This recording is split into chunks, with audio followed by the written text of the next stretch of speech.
Shalom. First thing and foremost, I'm going to give all praises and glory and honor that's due to Yahweh, Ba'ashem, Yahweh Shai, Ba'ashem HaKakwadash. I'd like to give double honors to the apostles and elders of Great Millstone that rule well. Peace and blessings and salutations to the whole elect who is in the gospel abroad, lifting up the standard of Yahweh, Ba'ashem, Yahweh Shai, wherever it may be. This is a piggyback from the brother from GMS Dedication. I believe this is the brother out of the Mississippi camp, if I'm not mistaken.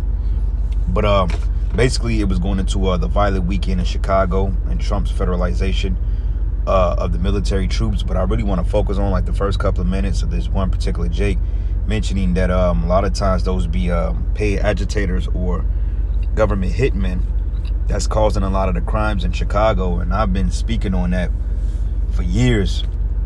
And being a candidate from Chicago, I understand how these things work to some degree because, you know, stories of guns ended up in alleyways and gangways and, you know, gangs taking bribes from cops, vice versa.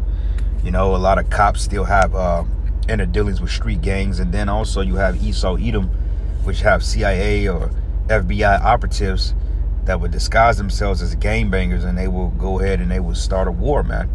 All right. And this is the type of system that Esau has set up to capitalize off the curses of our people, man. Because see, when you have 80 plus people shot over a weekend, 4 dead, but only 80 shot and no arrests have been made, that's kind of suspect, you know, because in certain other jurisdictions, if you even get caught or look suspicious, they on your ass, you know. So I always found it strange on how 80-90 people get shot in one weekend, but there's no arrest. And the answer to that is ultimately because, you know, the cops, you know, personnel, government agents are carrying out these hits when they will swap a car that looks like a gangbanger or dress up in a prosthetic mask, you know, and look like they're ops wearing fitted hats in a particular color.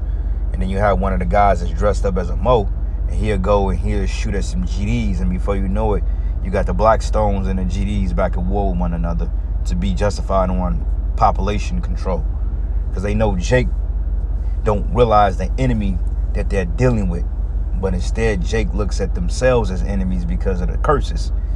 All right, so I'm gonna play a couple of minutes of this video and we'll get a couple of precepts and that'll be that. So here we go. Mercenary groups. And what goes on in this country is the elites will send out mercenary groups first to kill y'all, and now we got mercenary groups snatching their ass up. See what I'm saying? So the elites was sending out mercenary groups forever to kill y'all, the public. So the mercenary groups would ride around. They would dress up like local gangbangers, right? Yep. And their job would be to go start gang wars. So their job would be literally to just ride around and kill people. Murder for hire is the second biggest profession in the world, and y'all don't even know about it. A lot of your ex-Navy SEALs, your ex-Marines, how you think they keep making money after the war? And they be fucked up in the head from being trained to kill. And they need to feed that urge. Murder for hires, nigga. This shit is a huge trade that's never talked about in this country or in the planet at all. Nigga, I talked about it and I broke it down in several videos that this is what's going on. All right, like I said, they'll go get a similar car to an op and then they'll crack the window about 2-3.5 inches. You can barely see their face, and they'll shoot out the fucking window into an open crowd, and then, you know, off rip, it looked like a gangman, like a retaliation type thing, and that starts a war. Okay, it's all divide and conquer, man. Nigga. You know what I'm saying? Why think there be so many headshots? Them be ex-Marines. These are mercenary groups. Ex-Navy SEALs. They riding around killing motherfuckers dressed up, disguised with masks on, looking like everyday gangbangers. Got the real gangbangers at war with each other. Because they didn't kill these niggas. They went and killed the BDs first, shot at the BDs. You thought the GDs did that. And you went and shot at the GDs. Then they went and killed some more GDs. And then that GDs thought the BDs did that. And they went and killed some BDs. So you got GDs killing BDs on top of mercenary groups killing GDs and BDs. And not just them. This is all over the planet. With gangs on every ghettos all over the planet, nigga. They call mercenary groups. They are paid government hitmen that ride around. And this is what they do. This is what they do. Like when I ride around, y'all not be on point. I don't be worried about no niggas in no street. I don't even be worried about no FBI, no CIA. I ain't worried about nobody, but I be on point for the mercenary groups. The people that like regular. Yeah, because those be cops, fucking government agents, ex-retired military men. you know, expert marksmen. They'll ride around and they'll cause havoc in the hoods. So this is the book of Proverbs 6. And I'm going to start at verses 12. It says, a naughty person, a wicked man, walketh with the forward mouth, and he wink with his eyes, and speak with his feet, and teach it with his fingers. Yeah, deceit. All right, because like I said, man, Esau, he has set up these particular programs and particular agencies to resources on you jakes.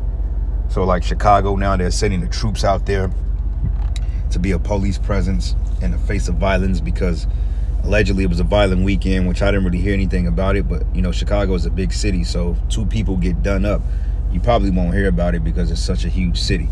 All right. But nonetheless, Trump wants to deploy a crime force down there. But it reads here, it says, forwardness is in his heart. He devises mischief continually, and he soweth discord. Yeah, because he's sowing discord among the gangs, man. Because the gangs are too stupid to realize that the so-called white man is the devil and that this system has it out for you. So off the rip, because of their hatred for their brother, they're going to automatically retaliate because, I mean, you know, that's just what Jake do, you know. But it reads here, it says, therefore should his calamity come suddenly, and suddenly shall he be broken without remedy, because there's going to be a recompense for this.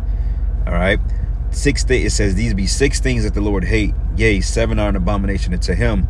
A proud look, a lying tongue, and hands that shed innocent blood. And this is part of shedding innocent blood, because even though Jake is wicked, they're still considered the innocent in the eyes of the Heavenly Father, because they're his people by default.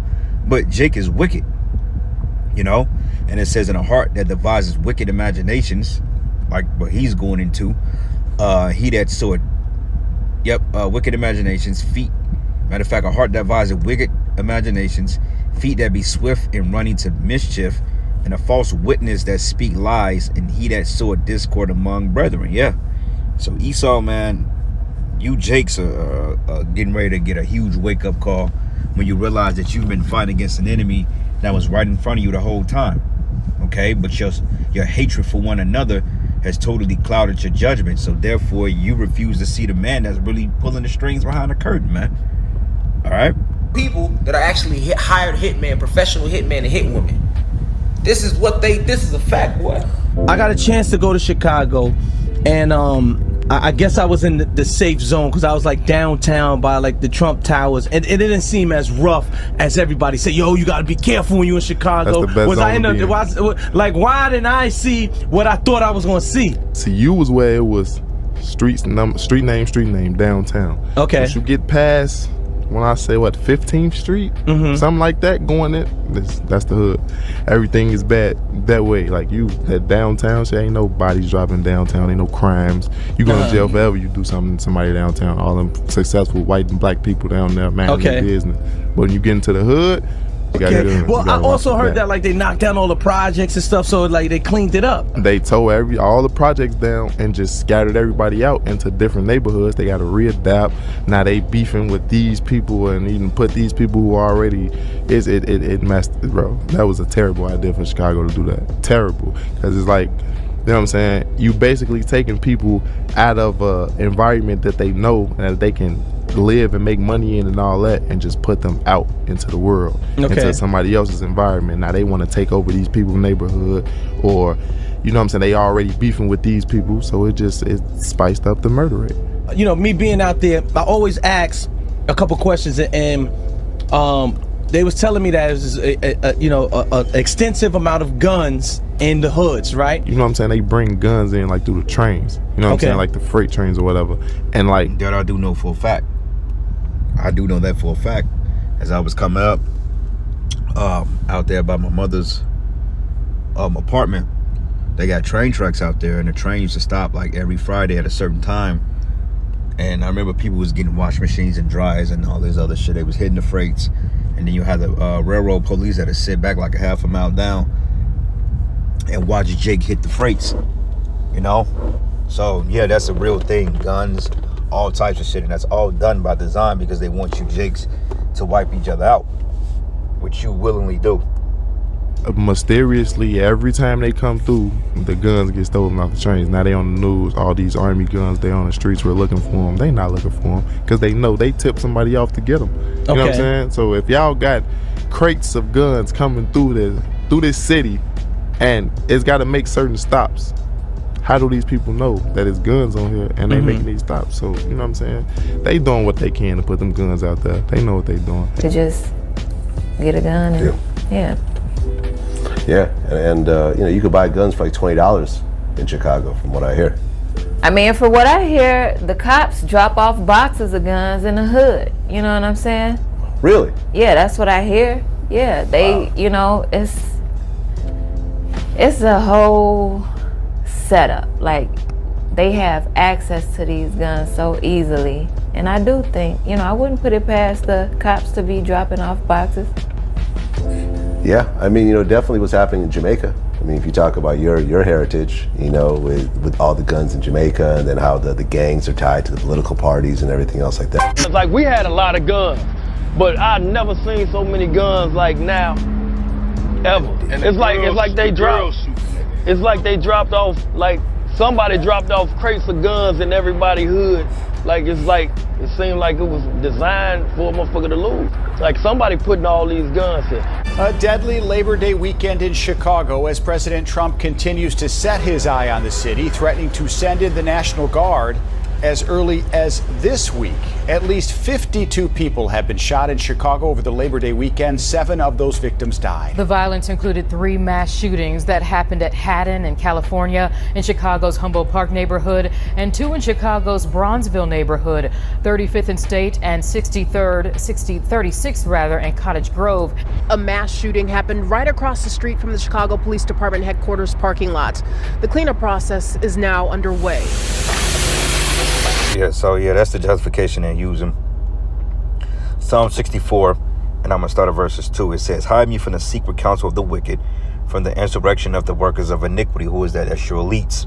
It says, who whet their tongue like a sword and bend their bows to shoot their arrows, even bitter words, that they may shoot a secret at the perfect.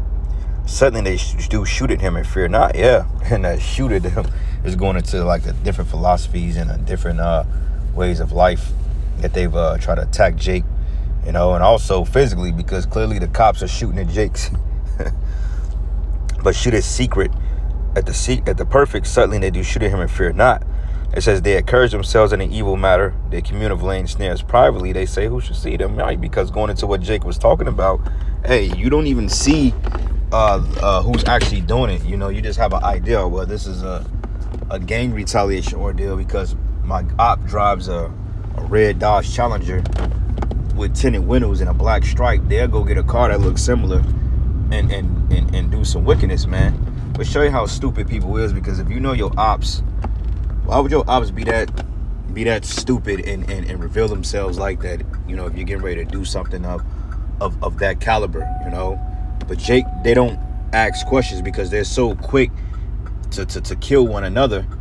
You know, they're just how wicked niggas are, you know.